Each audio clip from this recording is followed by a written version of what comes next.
ঈদ তো তখনই সুন্দর ছিল যখন বুঝতাম না জীবনের মানে কি।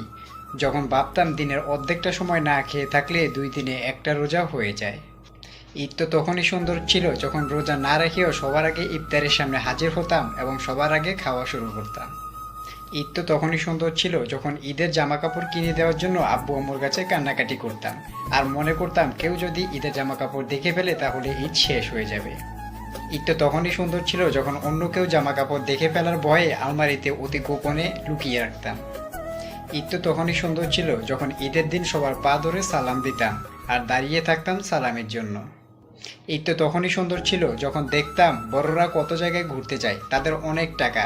তখন মনে মনে ভাবতাম কবে জানি বড় হব আর তাদের মতো এত সুন্দর করে ঈদ পালন করব। হ্যাঁ, আজ বড় হয়েছি ঠিকই, পকেটে আছে টাকা, ঈদটাও ঠিক আগের মতোই আছে, কিন্তু হারিয়ে গেছে ছোটবেলায় কাটানো সেই ঈদের মুহূর্তগুলো। সত্যিই অনেক মিস করি ছোটবেলায় কাটানো সেই ঈদটাকে।